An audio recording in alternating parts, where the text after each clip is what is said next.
इस वक्त मैं धार की उसी भोजशाला में मौजूद हूं जिसे लेकर मध्य प्रदेश हाईकोर्ट ने कल एक ऐतिहासिक फैसला दिया है। ये कहा है कि यहां पर अब नमाज नहीं, पूजा होगी। अब इसे लेकर सवाल ये है कि विवाद खत्म हो गया या विवाद शुरू हो गया। मैं आज आपको बताऊं, सबसे पहले यहां पर बहुत सारे भक्त अनुयायी पहुंचे हुए हैं आज पूजा करने, क्योंकि कोर्ट ने एक अधिकार दे दिया है कि अब आप यहां परिसर में पूजा कर सकते हैं, क्योंकि ये परिसर एक प्राचीन मंदिर था। मैं आपको यहां पर हमारे साथ जैन साहब भी हैं जो याचिका करता है, जिन्होंने इस पूरे मामले में कानूनी लड़ाई भी लड़ी। मैं उनसे भी बात करूंगी, लेकिन एक बार जरा जल्दी से मैं ये मंदिर दिखाऊं उससे पहले मनोज जी इधर आ जाइए। एक बार जरा जल्दी से आज श्रद्धा से मन में क्या निकल रहा है? माँ का मंदिर है और जो हमने सोचा था उससे ज्यादा हमको मिल गया कि यहाँ पे मंदिर हम प्रतिदिन आके पूजा अर्चना करेंगे। पहले सिर्फ मंगलवार थी, मंगलवार पर बसंत पंचमी, और आज जो मिला है कल हमको उच्च न्यायालय द्वारा कि हिंदू समाज का राजा भोज द्वारा बनाया महाराज सरस्वती का मंदिर है, अति शीघ्र यहाँ जाकर हम पूजा अर्चना करेंगे। तो आज सुबह से हम पूजा अर्चना चालू। आप लोग सब यहाँ पर अभी पूजा कर रहे थे। आप, मैंने सुना भी, मैं अंदर आ रही थी तो एक नारा भी यहाँ पर चल रहा था कि रास्ते खुल गए हैं। कौन सा नारा था वो? खाली हो गए रास्ते भोजशाला के वास्ते। तो ये क्या यहाँ बड़ा एक प्राचीन सा मुझे लग रहा था, सब लोग जानते हैं ये नारा? जी, ये संघर्ष बहुत लंबा है, परसों से यहाँ पर हिंदू समाज संघर्ष कर रहा है और संघर्ष की परिणति के फलस्वरूप ही कल माननीय उच्च न्यायालय ने निर्णय दिया है और इस पावन मंदिर को मंदिर घोषित किया। खाली हो गए रास्ते भोजशाला के वास्ते। जब मैं अंदर आ रही थी तो यही नारा आ रहा था। मैं एक बार जरा इधर से हटिए, मैं जरा एक बार तस्वीर दिखाना चाहती हूँ। आप जो ठीक मेरे पीछे देखेंगे, ये इस भोजशाला में गर्भगृह है। गर्भगृह यानी कि वो जगह जहाँ पर अनुयायी मानते हैं कि माँ सरस्वती यानी वाग्देवी की प्रतिमा इधर ही विराजमान थी। यहीं से जब अंग्रेजों का शासन था, ब्रिटिश रूल था, तो माता की मूर्ति को ले जाया गया। अब इसीलिए इस वक्त जो आप देख रहे हैं, यहाँ पर फूलों से ओम उकेरा गया है, फूलों से स्वास्तिक उकेरा गया है, इस इंतजार में कि इस गर्भगृह में माँ वापस आएंगी और यहीं पर विराजमान होंगी। जो कल आपने सुना कि लंदन से मूर्ति लाने की भी बात हाईकोर्ट ने अपने फैसले में कही कि सरकार इसकी पहल करे, तो उसी मूर्ति का इंतजार इस गर्भगृह में है और लोग सुबह से आकर यहाँ पर यहाँ पूजा कर रहे हैं और हाईकोर्ट का भी धन्यवाद दे रहे हैं कि एक लंबी लड़ाई रही और उसके बाद ये फैसला हुआ है। मुझे बताइए, कानूनी लड़ाई कब से चल रही थी? कानूनी लड़ाई तो 2022 हमने लगाया था, इसके पहले भी हम याचिका लगाई थी, परंतु परिस्थितियां ऐसी बनी कि कई कारण से वापस ली भी गई और 2022 में जो याचिका लगी थी उस याचिका को पेंडिंग हो गई थी। पर जब बसंत पंचमी हमारी आई, शुक्रवार का दिन था, उस दिन कि भैया हम तो अखंड पूजा करेंगे किसी भी हालत में, चाहे हमको बलिदान देना पड़ेगा, पर अब के मास की पूजा सूर्य से सूर्य तक होगी बसंत पंचमी के दिन हमारी। उसको लेकर याचिका लगाई सुप्रीम कोर्ट में कि भैया हमको परमिशन दी जाए, और माननीय सुप्रीम कोर्ट ने हिंदू समाज को पूजा अर्चना करने के लिए सूर्य से सूर्य तक पूजा। हाँ, मैं एक बार मैं चाह रही हूँ कि जरा ये जो मंदिर है और इस मंदिर के अंदर जो उकेरी गई प्रतिमाएं हैं उन्हें एक बार दिखाना चाहती हूँ। आप देखिए, यहाँ पर जब आप देखेंगे तो ये जो सपाट है पूरा शिला के ऊपर, अब लोग कहते हैं यहाँ पर कि यहीं पर मूर्ति थी और माँ की मूर्ति जिसे उखाड़ दिया गया और उसके बाद इस पर और चारों तरफ मूर्ति है। हाँ, ये शंकर भगवान की मूर्ति है। ये सर्वे कार्य के दौरान यहाँ पर इस खंबे पर चारों दिशाओं में मूर्तियाँ निकली है। ये सर्वे के दौरान। अच्छा, ये भी कहा गया कि पहले इस पर चूना लगा दिया गया था जिससे कि ये ढक जाए। दिग्विजय सिंह के शासनकाल में सारे खंभों को चूने से प्लेन कर दिया गया था।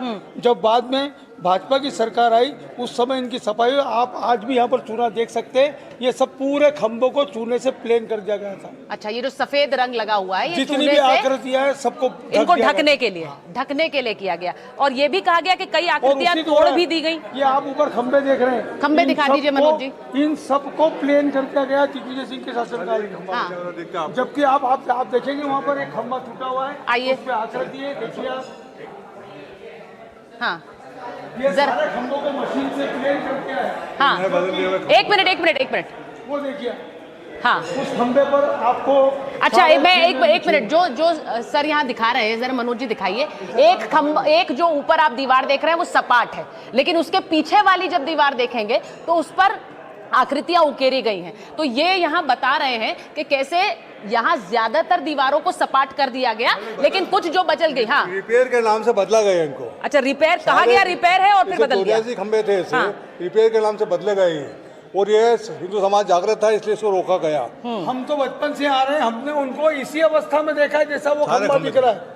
किंतु जब यहाँ पर हिंदुओं के लिए प्रतिबंध लगाया गया था दिग्विजय सिंह ने, उस प्रतिबंध के दौरान इन सबको मशीनों से छीलकर प्लेन कर दिया गया, सबूत मिटाए गए। अच्छा, आपको ये बता दूं, क्योंकि हाईकोर्ट ने यहाँ पर पूजा पर प्रतिबंध भी लगा था, फिर उस प्रतिबंध को हटाया था कोर्ट ने। तो ये बता रहे हैं कि कैसे जिस समय प्रतिबंध लगा यहाँ पर दीवारों को भी सपाट करने का, यानी उन पे से आकृतियों को हटाकर उनको सपाट करने का काम किया गया, और ये सब कुछ इस दौरान हुआ, लेकिन आखिरकार जीत हुई। मुझे ये बताइए, अब जो मुसलमान समाज जब वो कहते हैं कि हमारा भी अधिकार, हम इतने सालों से, दशकों से यहाँ नमाज पढ़ रहे हैं और हम कोर्ट जाएंगे, ये तो आपको भी मालूम है कि मुगल आक्रांता विदेश से इस भूमि पर आए थे, वो यहाँ के नहीं हैं। उन्होंने प्रत्येक वो हिंदुस्तान जो हमारे लिए पूजनीय था, उस हिंदुस्तान को उन्होंने तोड़ा, खंडित किया और अपना अधिकार जमाया। जबकि ये सारे जो भी हमारे मान बिंदु हैं, ये हिंदुओं के द्वारा बनाए गए थे। जिस जगह से वो इस भारत भूमि में आए हैं, क्या उस जगह पर एक भी इस प्रकार की इमारत मुसलमान या मुगलों ने बनाई है? क्या वहाँ इस प्रकार की इमारत है? नहीं।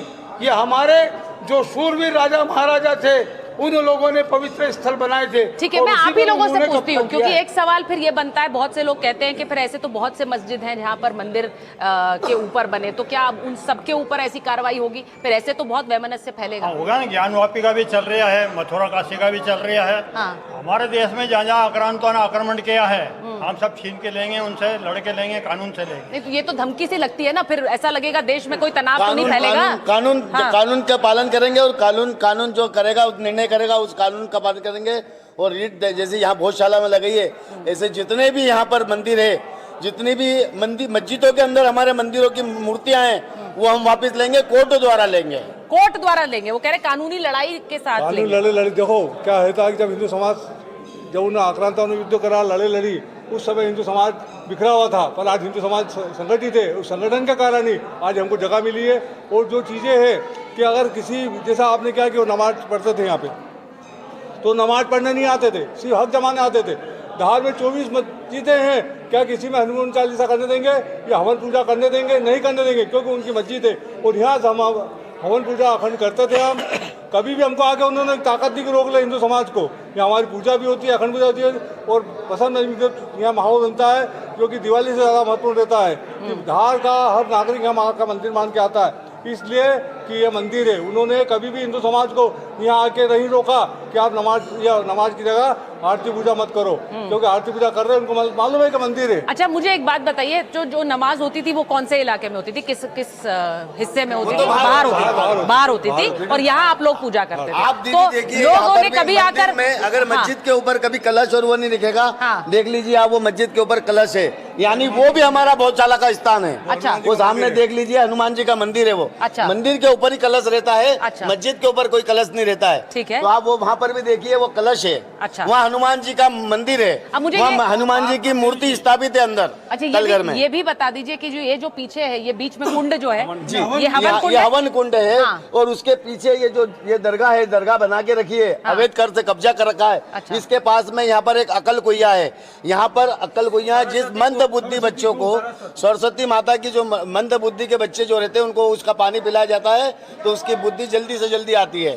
अच्छा, तो ये यहाँ पर मान्यता है कि ये कुंड रहा, और इस कुंड को भी ढक दिया गया था। और जब इस कुंड में खुदाई की गई, तो वहां पर भी बहुत सी मूर्तियां, प्राचीन मूर्तियां निकली हैं। बहुत से ऐसे खंडित वहां पर प्रतिमाएं निकली हैं, जो अपने आप में एक साक्ष्य है, बताते हुए कि ये मंदिर है। जी, ये करीब सारी जो मूर्तियां निकली सारी ढकी हुई है, पूरी जो सरोवा, इंठानुद्दीन का सारी मूर्तियां रखी हुई है। इसमें हनुमान जी भी है, शंकर भगवान भी है, राम जी की भी है। मैं जरा कुछ जो यहाँ पर स्तंभ है, जरा उन्हें दिखाऊं, आप जरा आइए, मैं एक बार दिखाना चाहती हूँ।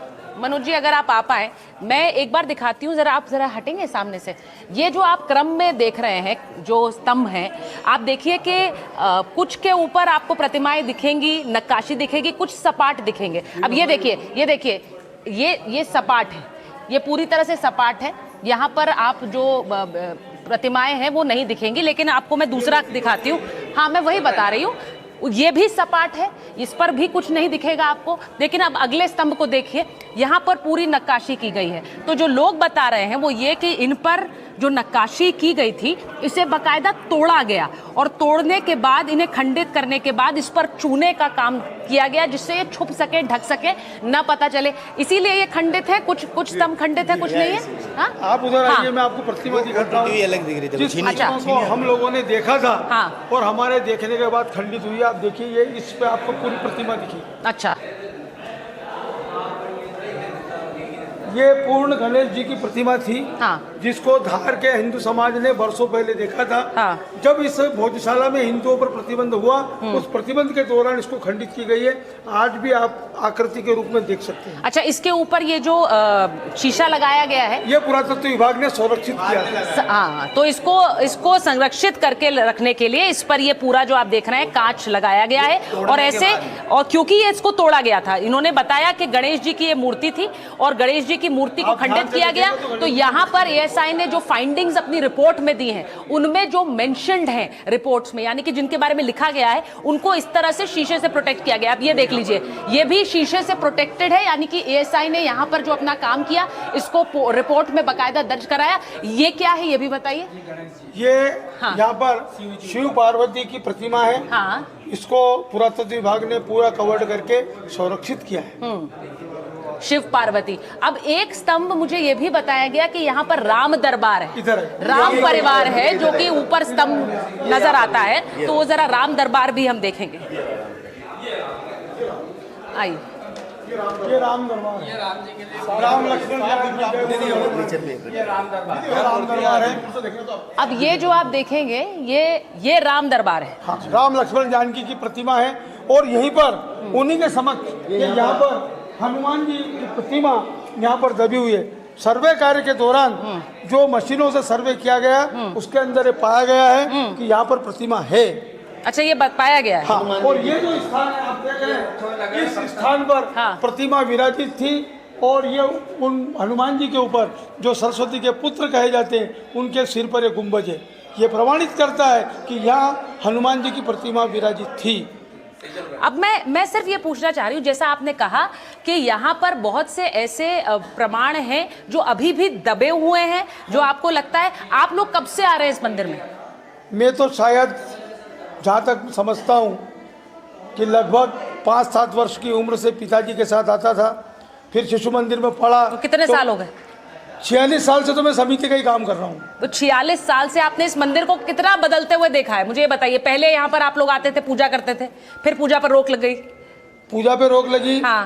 पहले ये यहाँ पर ऐसा भी स्थान था जब जहाँ पर कि न तो पूजा होती थी न नमाज होती थी। अच्छा।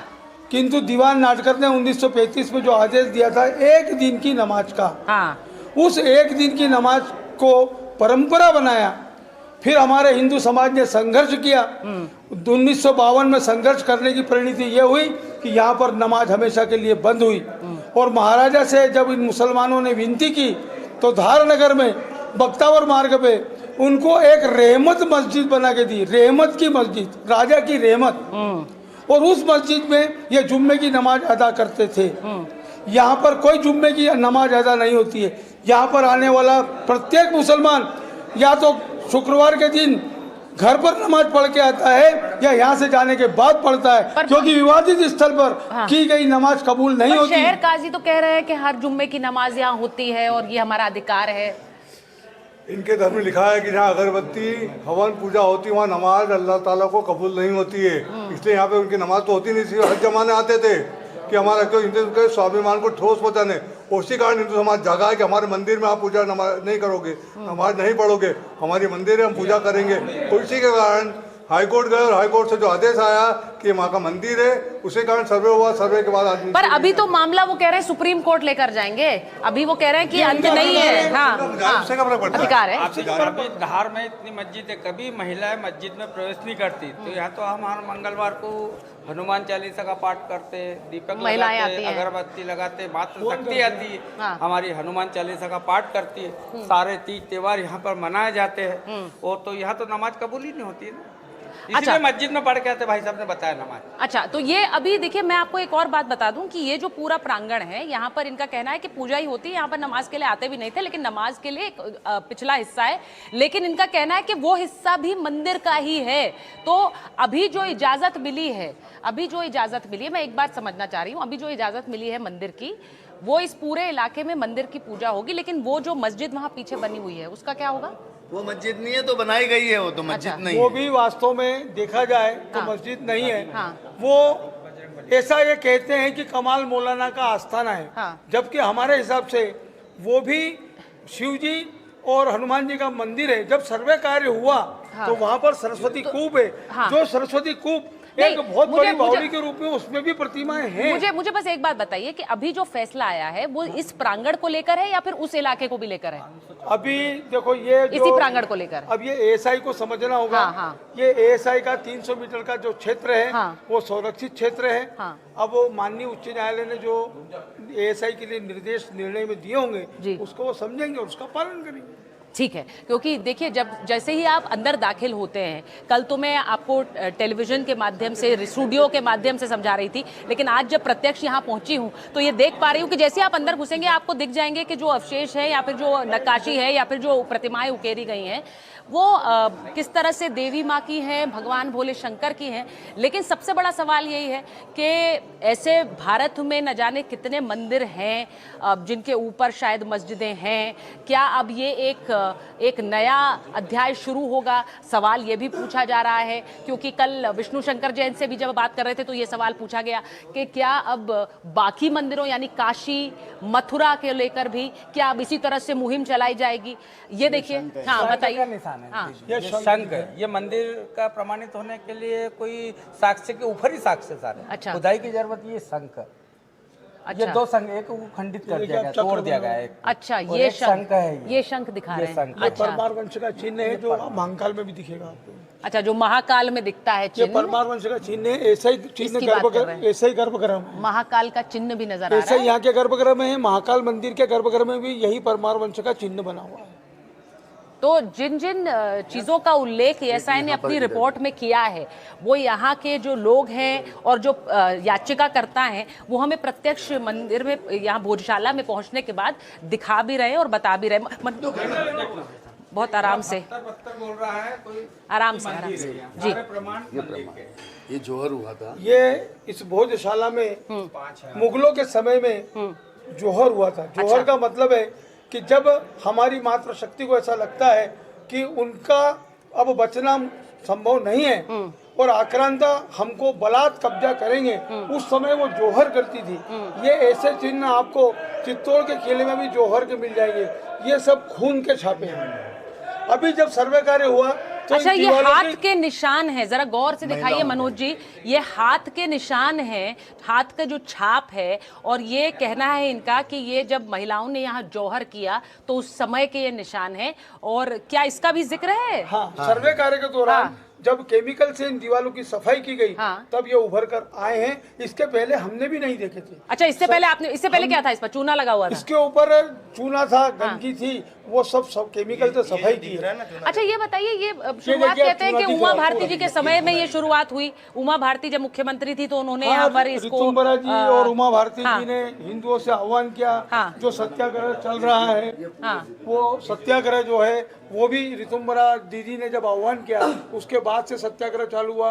पहले सारा हिंदू समाज प्रत्येक मंगलवार को सत्याग्रह बाहर करता था। फिर जब हिंदुओं के प्रवेश पर प्रतिबंध हटा तो सत्याग्रह नियमित रूप से मंगलवार को यहाँ पर चल रहा है। तो देखिए, ये हाथ के जो छाप हैं ये आपको लगातार नजर आते रहेंगे दीवारों पर। और जो लोग यहाँ बचपन से आ रहे हैं पूजा करने, उनका कहना है कि दीवारों पर चूना लगाया गया। देख लीजिएगा आप जरा पीछे, हाँ, चूना लगाया गया। और उसके बाद जब यहाँ पर एएसआई की प्रक्रिया शुरू हुई तो पहले तो उस चूने को हटाया गया, फिर यहाँ पर केमिकल सफाई करने के बाद बहुत से ऐसे प्रत्यक्ष प्रमाण निकल कर आते हैं जो बताते हैं कि ये एक मंदिर रहा, सरस्वती माँ की वंदना की एक स्थली रही। अब मुझे ये बता दीजिए, मैं उस जगह तक पहुँच गई हूँ जहाँ पर पीछे मुझे लगता है जो कमाल मौला मस्जिद कहते हैं वो है। अब उसको कहते हैं कमाल मौला मस्जिद। ये घंटी देखिए, अच्छा। घंटी का मस्जिद में कोई काम नहीं होता। ये स्तंभ पर स्पष्ट रूप से घंटी बनी हुई है। पीछे आप देखेंगे ऊपर पिल्लर पर शंख बने हुए हैं। ये भी सब स्पष्ट बताते हैं कि ये माँ का मंदिर है, न कि कोई मस्जिद है। अच्छा। घंटी बनी रही तोड़ दी सामने। हाँ, अब जरा ये देख लीजिए, ये जो घंटी है यहाँ पर आप देखेंगे ये घिस कर हटाई गई है, यही यहाँ के लोग बता रहे हैं। जबकि दूसरी तरफ पे आपको उस घंटी को पूरी तरह से देखेंगे, जो मंदिर में घंटी लगी रहती है, तो ये पूरी तरह से दिख रही है, यहाँ से हटाई गई है, घिसी गई है। उस पर जो सफेद निशान आप दीवारों पे देख रहे हैं, ये वो चूना है जो लगाया गया दीवारों पर, और उसके बाद इस चूने को हटाकर जब केमिकल से इसे हटाया गया है और सफाई की गई, जिसके बाद जो पूरी प्रक्रिया होती है एएसआई की, उसके बाद ये सब कुछ सामने आया जो आप इस वक्त दीवारों पर देख रहे हैं। तो मैं आपको ये बताऊं, मैं आपको बस एक और बात बताऊं कि ये जो आप दीवार है, मनोज जी आप जरा ध्यान रखें, पीछे सीढ़ी है, ये जो आप दीवार देख रहे हैं, अब मैं आपको एक बात बता रही हूँ, इसी के ठीक पीछे कमाल मौला मस्जिद जो वो कह रहे हैं, जहां पर नमाज पढ़ी जाती है। अब जो एएसआई ने फैसला दिया है, एएसआई का ये कहना है कि मंदिर के अंदर सिर्फ पूजा होगी, ये पूरा मंदिर है भोजशाला, यानी कि मां सरस्वती की पूजा स्थली, और सारे साक्ष्य एएसआई के ये बताते हैं। अब सवाल ये है कि जो पीछे, क्योंकि आप लोग ये बता रहे हैं कि मस्जिद हमेशा, मतलब जो नमाज है वो हमेशा बाहर ही पढ़ी गई, अंदर नहीं पढ़ी गई। अंदर कभी आए हैं अंदर तो क्या है कि अंदर आते हैं और वो उनकी जीत की नमाज है, हक जमाने आते हैं। अच्छा। क्योंकि वास्तव में वो उनकी जुम्मे की नमाज होती ही नहीं है। अच्छा, तो ये अनुसार उनके नियम के हिसाब से जुम्मे की नमाज विवादित स्थल पर की गई। तो जब आपने याचिका डाली सर जैन साहब, तो ये आपने सिर्फ इस पूरे प्रांगण के लिए डाली है कि ये मंदिर है, या फिर उसके लिए भी डाली है जहाँ मस्जिद है? सब चीज रही है, सब चीज रही है। जो 300 मीटर का बात सुनो कि अगर कोई दरगाह बनी है तो नीचे जमीन होना चाहिए। वहाँ दरगाह के नीचे तलगर है, ठीक है, और तलगर के ऊपर जो रखी है कि कमाल मौलाना आज से 350 साल पहले अहमदाबाद में उन्हें शरीर छोड़ा, तो उनकी दरगाह वहाँ बनी हुई है। ये तो आज से 50 साल पहले वहाँ से एक ईंट उठा के लिया और दरगाह बना ली। कांग्रेस ने शासन में तुष्टिकरण की नीति कारण वो जो बनी है, वहाँ पर आज भी नीचे जाएंगे तो पूरा राम दरबार बना हुआ है, शंकर भगवान भी है नीचे, हनुमान जी भी है, बोले सब तो तलगर बने हुए। ऐसे 7 तलगर है भोजशाला के अंदर। अच्छा, जो अलग निकलते हैं। अच्छा, अब मुझे बताइए, आप लोगों ने ओवैसी साहब का तो नाम सुना होगा, बड़े नेता हैं देश के। उन्होंने कल कहा कि हमें अब सिर्फ सुप्रीम कोर्ट से ही हमारा हक मिलेगा, क्योंकि ये सारे फैसले ऐसे हो रहे हैं, हमें यहाँ से हक नहीं मिलेगा। जो चीज है साक्ष्य को छूटे नहीं है, कोई भी आके अंदर को भी दिखाएंगे तो मंदिर दिखेगा। या 84 स्तंभ है, 84 स्तंभ पर ही कोई ना कोई चिन्ह बने हुए हैं। ठीक है, मस्जिद में नहीं बनते हैं। यहाँ मंदिर है इसलिए बने हुए। ये हवन कुंड जो आपको दिख रहा है, ये गाय के लिए मस्जिद में रहेगा क्या?